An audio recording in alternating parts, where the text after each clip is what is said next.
I'd like to begin with a prayer. This one's a little bit shorter than the one that we prayed with our priest, but it's the prayer of the renewal that was drafted at the beginning of our road to renewal back in 2019. In the name of the Father, and of the Son, and of the Holy Spirit. Amen. In every age, O God, you have called us to be your people, to be your church. In this time, we begin anew to discern the pathways that will lead us, your people, closer to you. Continually bless our journey as we proclaim your good news, celebrate your saving presence among us, serve others with charity and justice, and steward the world you have entrusted to our care. Send your Spirit to lead and guide our aimless journey as we commit ourselves to the renewal of your church. This we ask through Christ our Lord. Amen. In the name of the Father, and of the Son, and of the Holy Spirit. Amen. Amen. Well, first of all, once again, I thank all of you, our members of the media and press, for your interest in certainly the road to renewal and to the work of our church here in Western New York. It's a great honor for me to be the bishop here. As you know, I came here in 2021. Actually, I was named in the end of 20 and came in 21. And the moment I stepped foot into the diocese, I was faced with quite a few challenges. But knowing these challenges, I still would have come. And I've come to certainly love our parishes and our people, and how strong and passionate our people feel about their churches, their schools, and our charitable institutions that have served this part of the country for over 175 years and longer. But as a diocese, certainly within that time. Again, I feel very blessed and fortunate to be its 15th bishop. I came here, to be honest, not knowing everything that was happening. I was in my own, ministry at the time down in Washington, D.C. And again, it was a real joy when the Holy Father announced that I would be the bishop here.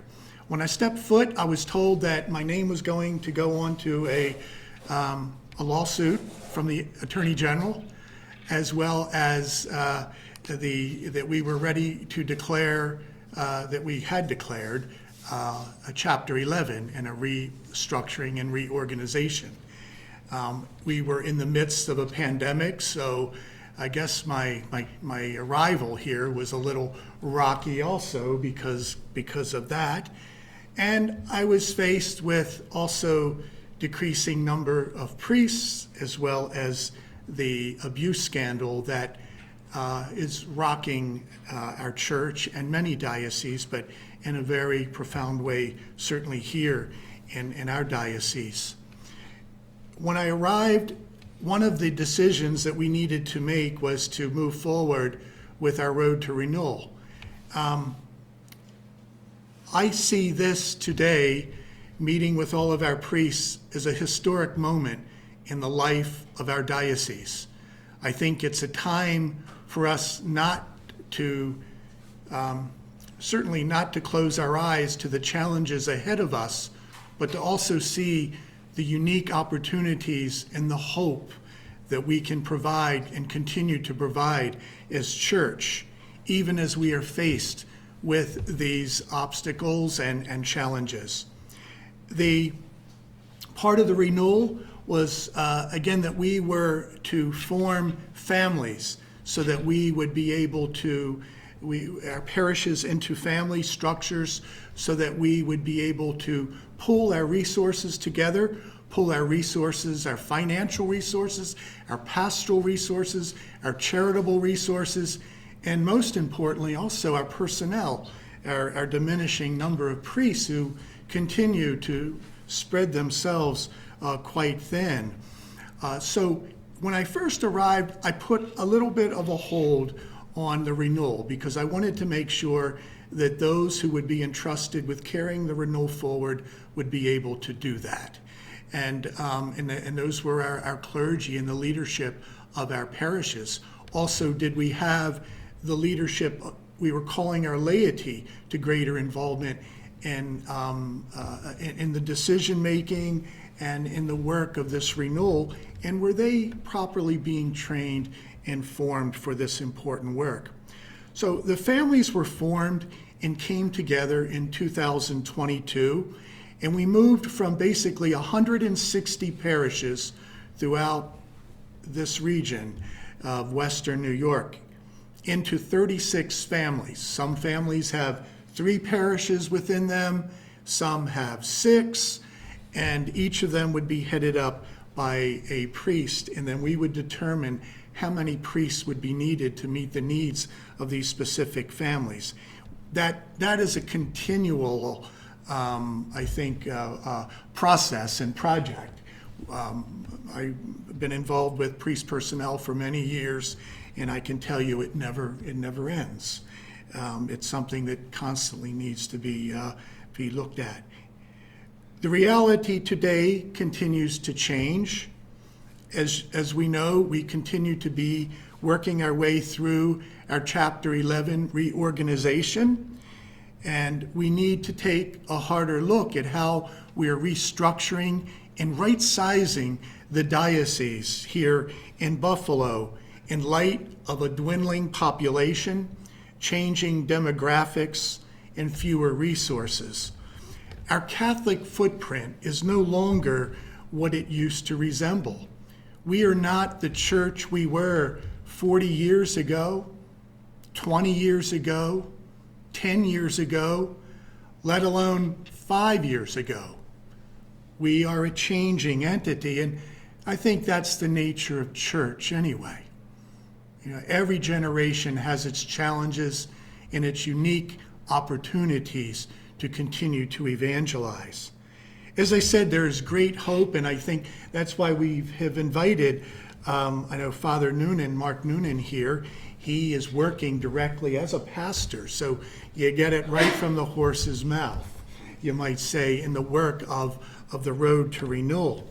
But our family of parishes are doing great work. We just met with our priests, and we have a lot of work to do, though, so that we continue to show our good faith in restructuring the diocese and getting it to a size that we're able to meet the needs of our people and to also meet the needs of the personnel that we have. These are opportunities for us to be maybe smaller in our facilities, but stronger in our faith and our outreach to teach, to sanctify, and to govern. That, as a bishop, those are my 3 characteristics. As a bishop, I'm called to teach the faith, to spread the gospel. That's my number one thing I worry about when I get up in the morning. Are we able to do that in a proper way? We do that certainly through our parishes and through my chair. There is also to sanctify. Are we able to provide the sacraments to all of those who need it throughout our region, and also to govern effectively in a way that we're accountable, we're transparent, again, and that we are using the gifts of the people that they have entrusted to our care in a proper way. The Renewal has been involved in some wonderful work, and we're seeing some fruits. A number of weeks ago, we had a gathering of all of our Renewal leaders throughout the diocese. We held that at Hilbert College, and I think everyone came away from there with a renewed sense that we need to break out of this maintenance model that we have, that we're spending all of our resources maintaining facilities and buildings, and our need to be missionary, to evangelize, to go out, and again, to share the good news, and to be joyful about our faith, which I know our people want.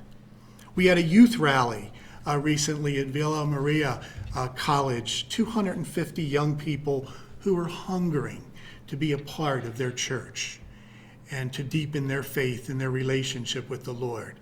It was a wonderful gathering, very spirit-filled, and I think it gives us, I think, that sense of hope in the future of our diocese here in Buffalo.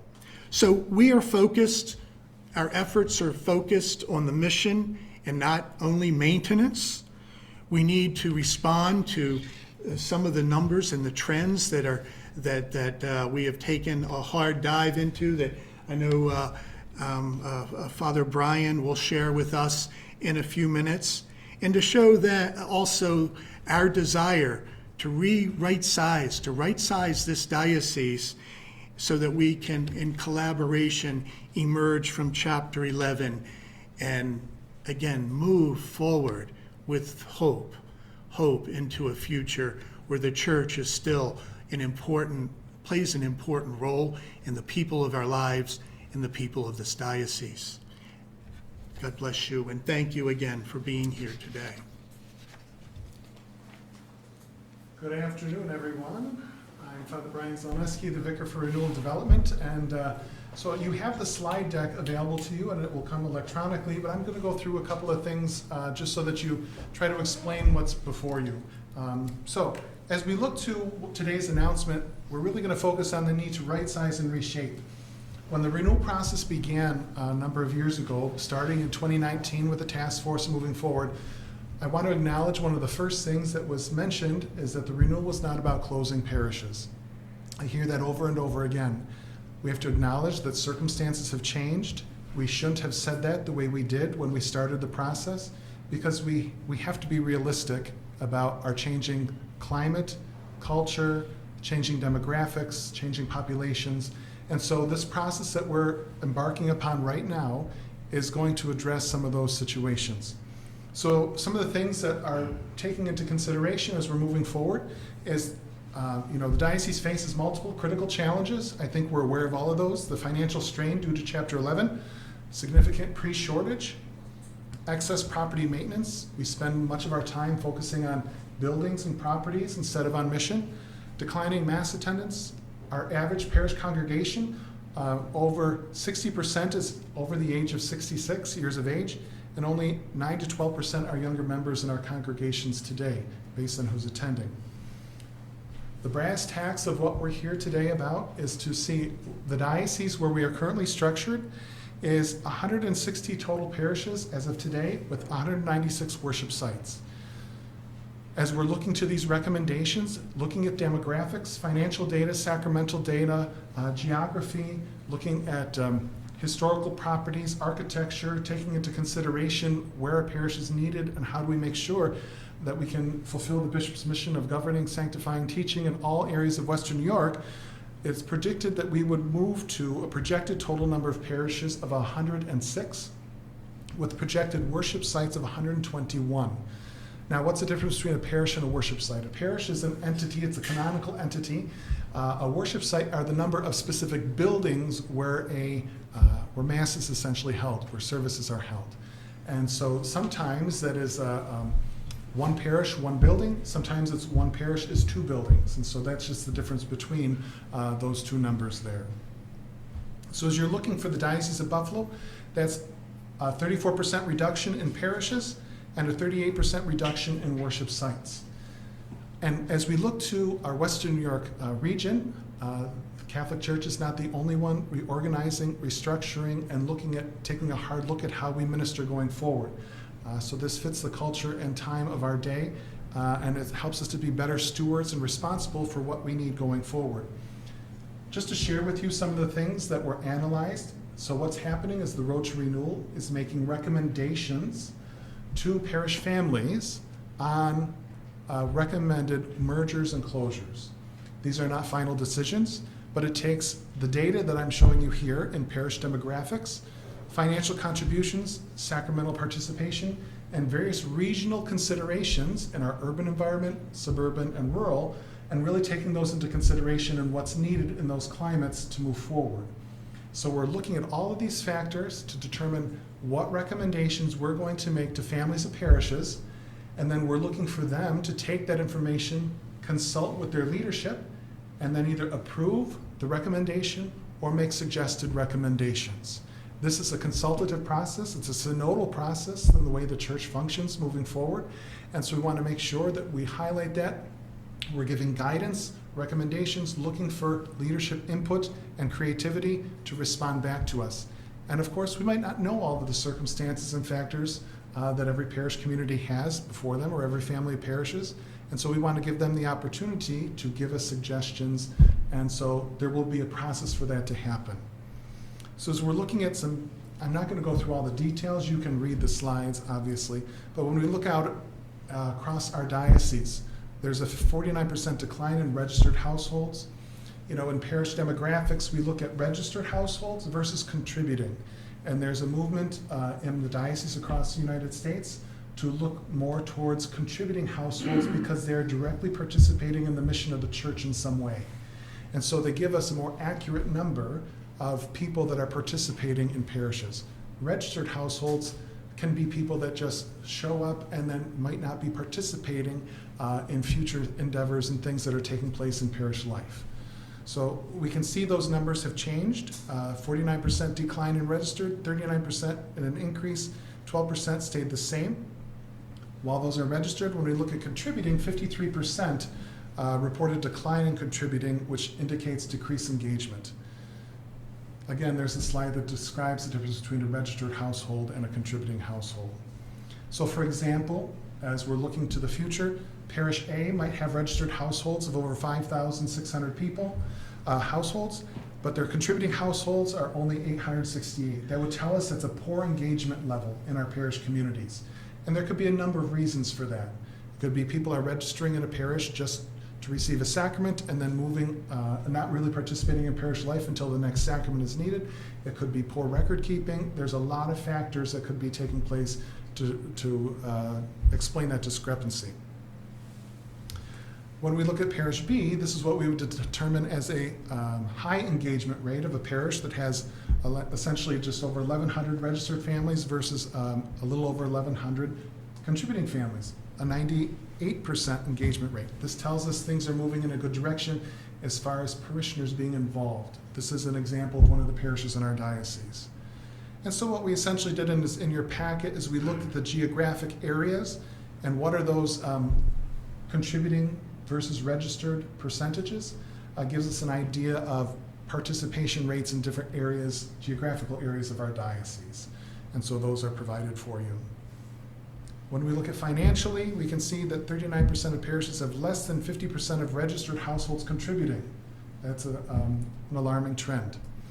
33% of parishes show a declining contribution level. 59% of parishes report a negative operating balance trend. That means we're focusing so much on our buildings and facilities, we aren't able to meet the expenses, the basic needs of parish life through what's being collected in contributions.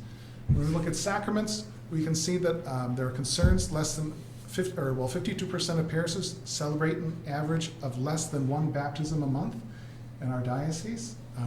And then 59% of parishes currently experience a steady decline in baptisms. That's an alarming trend that we need to acknowledge and respond to.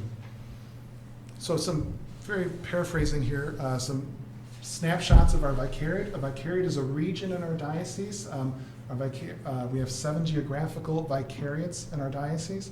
So it focuses on specific areas where parishes relate to one another. So in our Buffalo vicariate, which is all the city parishes of Buffalo, we have a 68.8% of registered households are declining, 65.6% of contributing households are declining, 75% of parishes have declining contributions, 47% report a negative operating balance. In our suburban vicariates, Southern Erie, Northern Erie, we see that there are a report of high declines in contributing households, roughly 72% in both, and both have a significant number of parishes with less than one baptism a month. So 76% of our parishes in our suburbs have less than one baptism a month, which is alarming for us. When we look at our rural communities, you see that there's a 0% in these parishes report a decline in registered households or contributing households. which is telling us in some factors and ways that in our rural communities, many of our families and parishes, in a sense, have bottomed out, and they're really leveling off, and there's opportunity now for growth, opportunity to help foster greater participation, greater contributions in making sure that the mission in those rural areas continue to be realized. And so essentially, what does this mean for us today? Family and parish consolidation. We're going to be looking at merging parishes together and parishes with significant unsustainable declines by optimizing all resources. So how do parishes merging together support and help one another while still responding to the sacramental needs of our Catholic population? Reducing inventory of our underutilized properties, recognizing that our footprint and infrastructure is too big for the population that we now have in Western New York. And so we have to be realistic about that. Which means we need to move from maintenance mode to mission. So we're making sure that our parishes are focused currently so much on survival and not on mission. We need to make sure that we move to mission mindedness instead of survival mindedness. That's the call of the church and the gospel. So when we look at engagement efforts, how are we engaging our parishes and family parishes and Catholics moving forward? There's many opportunities out there. I list those here. Alpha, Christ Life Welcome. There are different ways that we can reach beyond our current parish communities. Bishop Mike has recently agreed that our diocese will participate in Alpha, which is an evangelization program. Alpha is partnering with the Diocese of Buffalo, giving us the resources and training that we need for all families of parishes to begin in September a very aggressive evangelizing effort to get the gospel message out there, to re-engage people in their faith, and to have those opportunities to talk about faith and why it's important to them. And we want our Catholic parishes to be a place where that can happen successfully. So this will improve and safeguard our requisite financial contributions. We also need to continue to support our priests. They minister so tirelessly throughout our diocese. Our current pastors, parochial vicars, and our retired clergy help us to make sure that the mission of Jesus continues, and we need to support them in accomplishing that.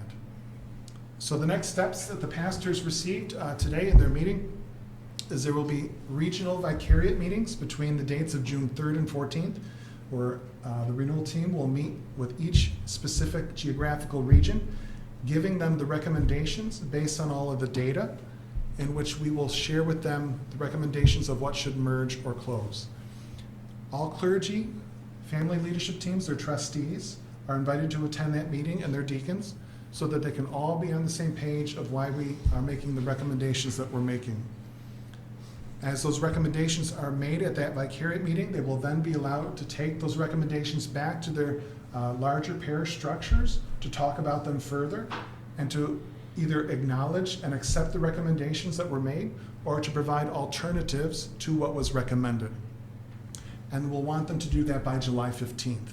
And they're going to let us know if they have an alternative plan in mind. The Renewal team will meet with them to make sure that they meet our standards and where things need to be for our diocese going forward between July 15th and August 23rd.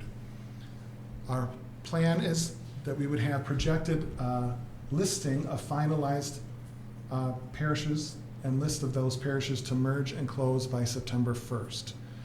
Closures and mergers would not begin or take place until October of this year through Pentecost of 2025, which is June. We would like, if possible, for that to take place by Pentecost to symbolize that new beginning for these families coming together. And as part of this, Father Mark Noonan is one of our stellar pastors in our family parishes model, and we asked Father Mark to share with us what he's learned from this process and what he heard today. Thanks, Father Brian. And glad to have a chance to be with everybody today. My name is, Father Brian mentioned, is Father Mark Noonan. I'm the pastor of the Orleans Niagara East Catholic community. We call ourselves One Catholic. Our family of parishes comprises all of Orleans County and then part of Eastern Niagara County. So we have church properties in Barker, St. Patrick's in Barker, St. Stephen's in Middleport, formerly where the Church of St. Joseph's in Lindenville stood, St. Mary's in Medina, Holy Family Parish in Albion, St. Mary's in Holly, and St. Mark's in Kendall. So there's 7 church properties, but it's 5 parishes. We also have 7 cemeteries. We have a total of 16 properties, about 35 buildings, more or less, and we have 3 priests serving there, and a ton of wonderful Catholics and great people in our community to work with. And our family of parishes got started together, working together in March of 2023. Our community is rural. It encompasses about 500 square miles. So east to west, it's a little over an hour from the easternmost home to the westernmost home in the region that we serve. And shortly after we began our family of parishes and this new setup, we formed what we call our pillars. And every family of parishes has 6 pillars that focus on various areas of parish life. So there's the liturgy pillar, the spiritual life pillar, a forming disciples pillar, an outreach and inreach pillar, a stewardship pillar, and an administration pillar. And I personally have found that setup is way more effective, I think, at moving forward in a lot of different areas at the same time than we were able to prior in the way that our parishes were structured. It's also helped us to organize a lot of our lay leaders together and across our family of parishes to really bring people together and create a sense of unity and a lot of growth. As I said, my family of parishes encompasses a very large geographical area, but that hasn't hindered our unity, and these groups working together these pillar groups has really created a lot of momentum, I think, for our efforts. And we've certainly encountered a lot of challenges, but it's been exciting. There's been a lot of unifying things that have happened, a lot of practical things. We've unified a lot of our staff and operations. Our communications has become unified. We have one parish bulletin, one family bulletin for our family of parishes.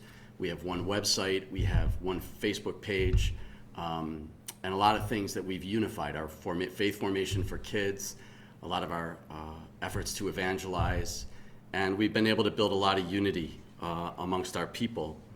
And our goal, of course, is to grow. Jesus said to go make disciples of all nations, and so our goal is to really bring the best that we can to our community and try to grow. We actually are growing where we're in our community. A few things have contributed to that. One is that we started a weekly Spanish Mass for our Hispanic community. We have a significant Hispanic community in Orleans County and Eastern Niagara County, and sort of in 2 different ways. One is a residential community, so year-round. We started a weekly Sunday Mass, and that's been growing. And now this time of year, there's going to be an influx of migrant workers, so I'll be beginning a couple nights a week during the summer to go out to the migrant camps and serve them. I'm bilingual, I speak Spanish, so we're able to meet those needs. And that's created a lot of growth for our community. Our Mass attendance across our family of parishes the last 2 months is at the highest it's been since we started. We've seen increasing numbers of baptisms. Next year we're going to have more confirmations than we did this year. So a lot of ways we're just trying to grow. It's sacramental growth, it's spiritual growth, and I think hopefully a lot of personal growth too in the process. We're also on July 11th going to open the 8th St. Gianna Molla Pregnancy Outreach Center in our family of parishes, and that's real exciting. We want to increase our outreach to the community in general, and this is going to be a great way for us to meet the needs of families in our community. We are going to have a satellite office in our parish and at our location in Medina. The center is going to be in Holly, New York, but our goal is to reach out to our community from Brockport to Lockport. And so there's been a lot of growth and new movement and new energy, and I can say our people, our leaders, and the people that are involved in our community have shown a lot of eagerness and excitement for the things that we're doing. And now with this process, we want to dig deep. We know that there's going to be sacrifices that have to be made, and we're prepared to do that and focus on growth.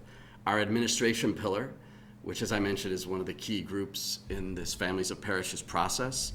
From the very beginning, from when we formed our pillars last May, a year ago, we began discussing sort of the long-term picture and we've been discussing the structure and layout for our family of parishes going forward in the years ahead and what's going to work best for us. And we've known since December that changes were coming. We read a letter at all the parishes throughout the diocese in December that from the bishop indicating that we're going to be evaluating our properties and resources. And so today's announcement is another step in this process. And, you know, I credit the diocese for telling us from the beginning that this would be a collaborative process. And I think what we're doing today and the information we priests found out today indicates that our parishes and parishioners, our leadership groups, we all have a role to play in the shaping of our future. I also would say that during these months, I think especially the last 6 months, there's a sense in my family of parishes, in One Catholic, that if we're leaner in terms of buildings and properties, we can carry out our mission more effectively. Sometimes having too many buildings and properties, some which are unused even, can soak up a lot of time and resources and energy, which are limited. We have a small staff in my family of parishes, and so, you know, it can limit our ability to focus on other things like our mission and growth, where do we need to grow now? And so with less, we feel less material things, we may, being more lean in that respect, be able to focus on our mission more assiduously. And our needs in 2024 are different than they were in the past. And that is something the bishop mentioned and Brian has spoken about. There's less people, less practicing their faith. There's less priests, and people are more mobile as well. And so we've been talking about that in our family of parishes, in our leadership groups, and what that means. And so we understand now that we'll be getting more information about the direction, the recommendations of the diocese. And we already, like I said, in our family of parishes at least, have a general idea of what we think and how we see our future. And we're going to work collaboratively together within our family of parishes and with the nearby families of parishes and with the diocese to make things as great as we can for the people in our community, because that's what we want. We want things to be awesome for all the people in our community. And as pastors and parish leaders, and I would say this to parish leaders throughout the diocese, we're so grateful to you for you participating and helping us. And on a personal level, I'm just convinced, and I've always been convinced and increasingly convinced, that when we focus in the church on growing in personal holiness and we conduct ourselves with sincerity and a genuine spirit of goodwill, that we can really transform things and they can grow. And where there's a need for healing, there can be healing, and we can find our way forward in the best way. And we want to serve generously and with a great spirit of service, and to really be servants as the Lord calls us to. And so, I think principally too, I would say for our family of parishes in One Catholic and those various leadership groups that I spoke of, we've spoken a great deal about this, that we believe that focusing on our spiritual lives, individually and as a community, our relationship with the Father and the Son and the Holy Spirit is what is most important for us. And we want to live out our personal lives close to Jesus. We want to pray more. We want to know him more and more. And we want more and more to be his disciples and to heed and listen closely to his voice and his calling in our life, especially the call to go and make disciples. And we believe, I think, most of all, that God will help us as we try to move forward. So happy to have a chance to share a few words about the Orleans-Niagara East Catholic community, and grateful to all of you.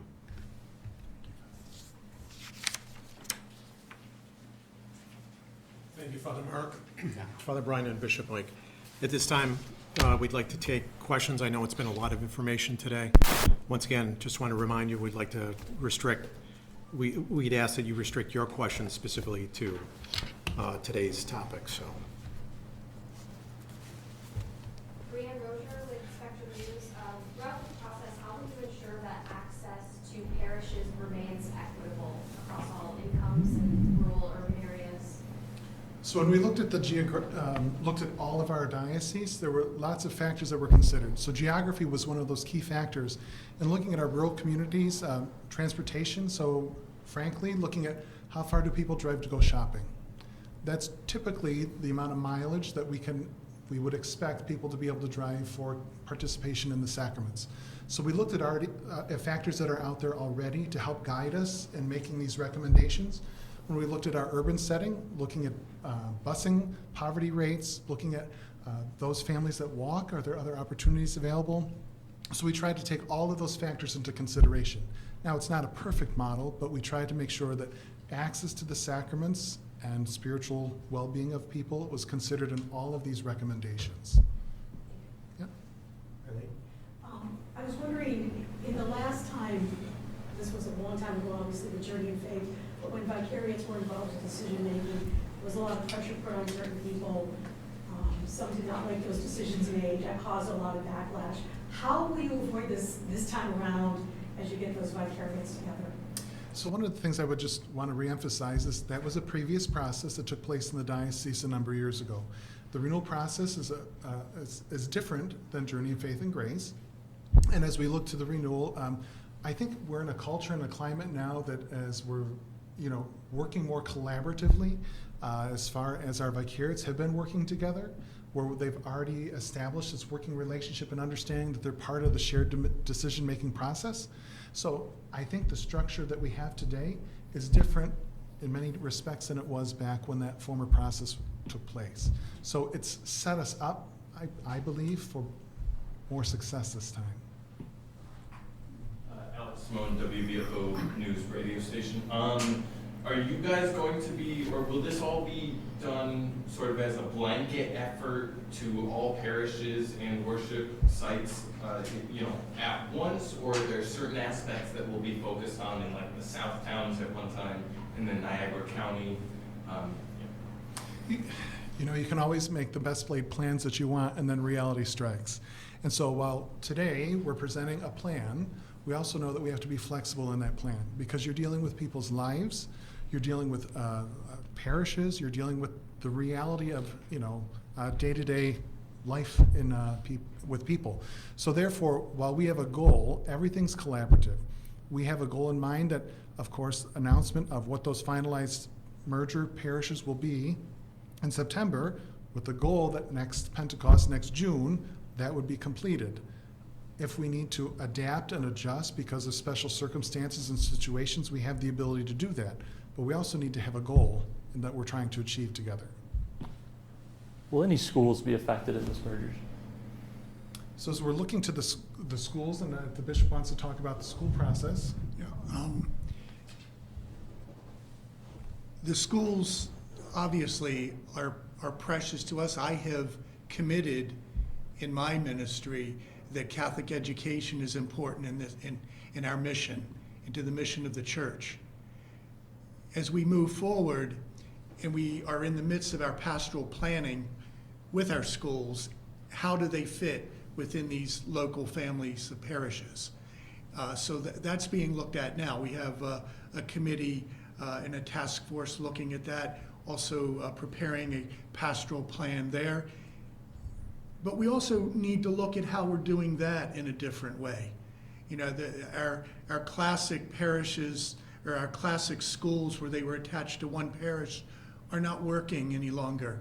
We need to have more support, whether it's financially, whether it's personnel-wise, as well as enrollment.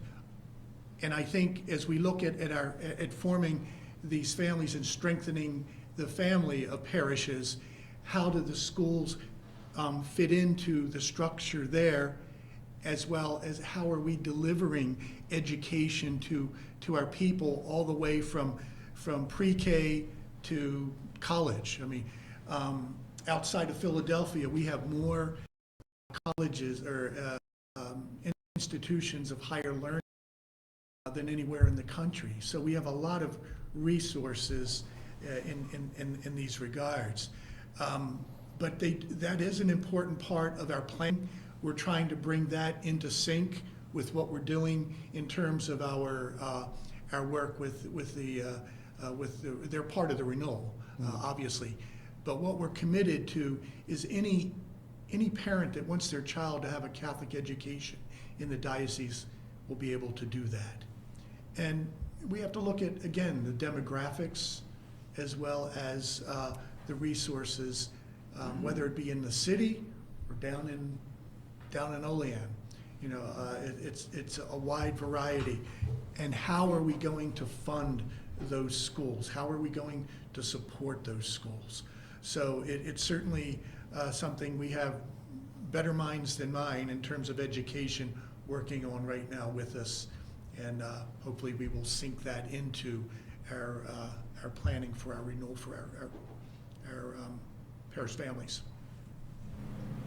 So schools Chip. may close, as in when they, because I know you had just said that anyone who wants to get that Catholic education will still be able to do so. Does that mean within the merger, you know, a student, if we know this by September 1st, a student who's just starting the school year, would they be left without a school, or would they be taken to a different school that could provide those resources? Is that what you mean? No, at the moment, we're moving.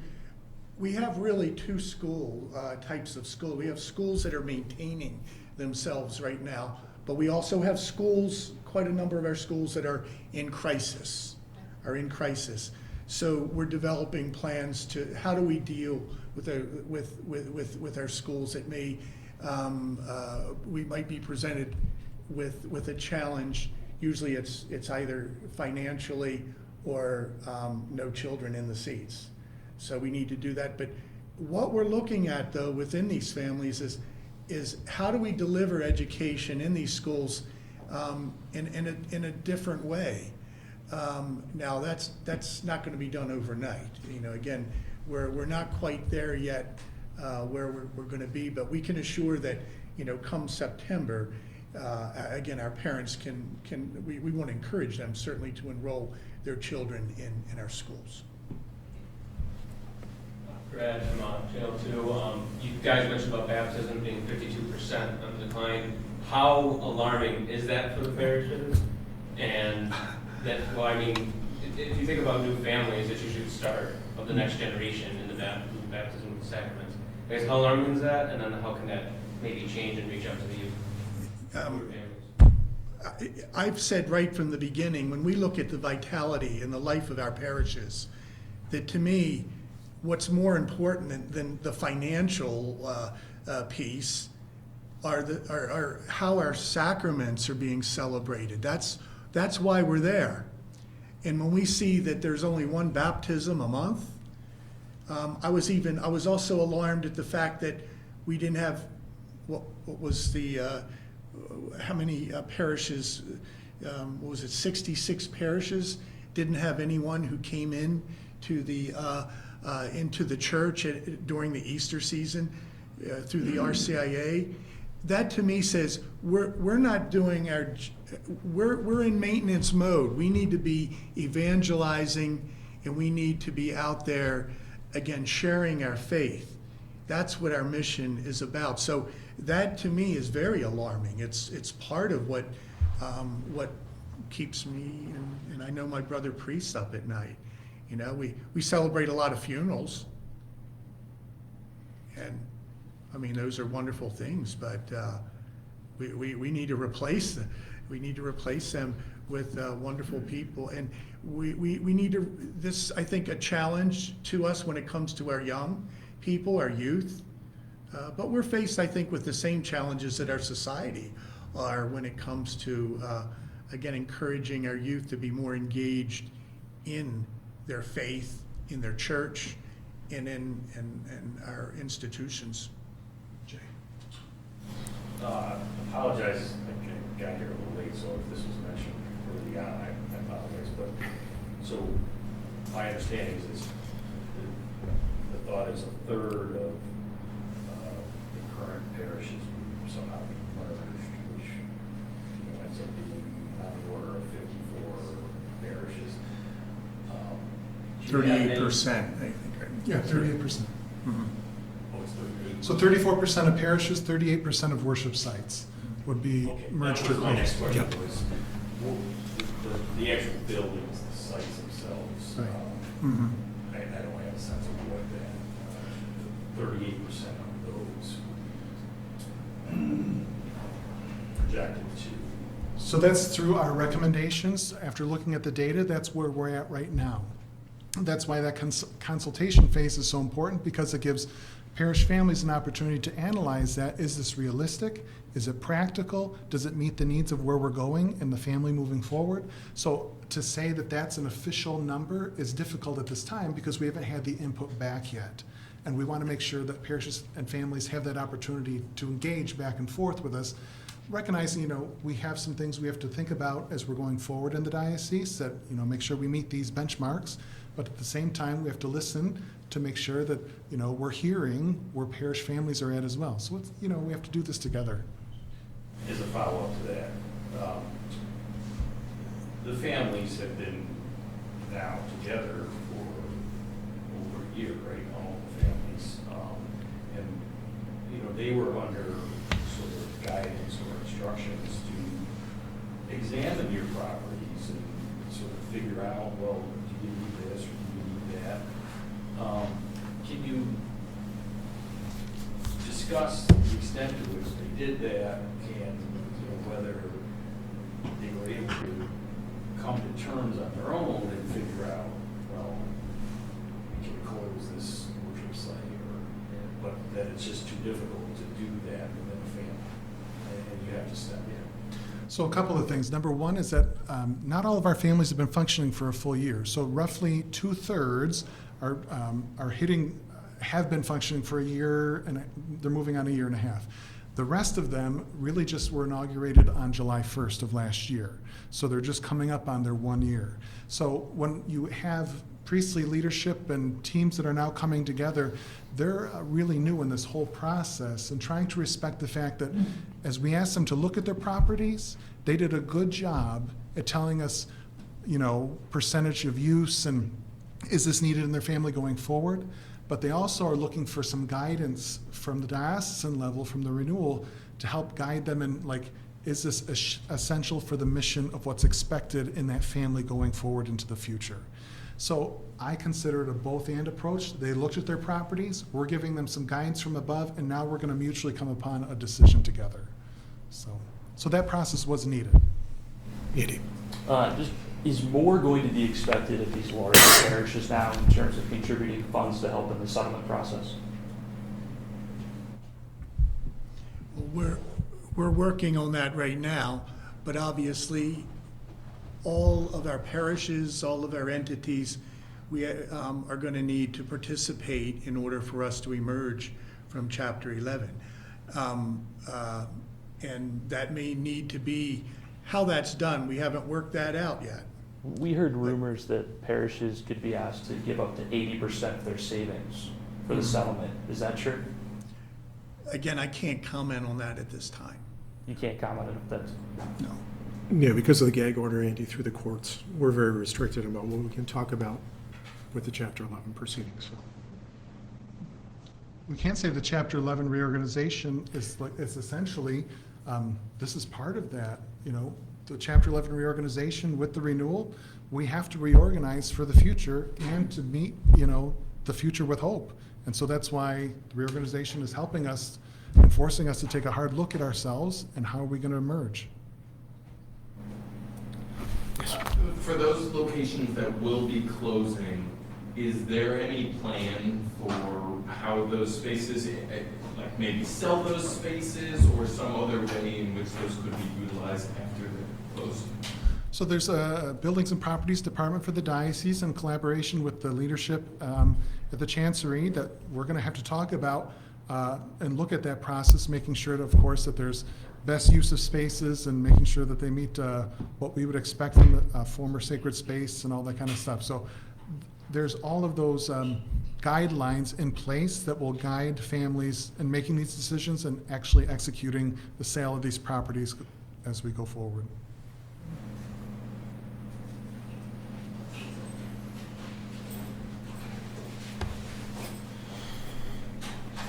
Any other questions?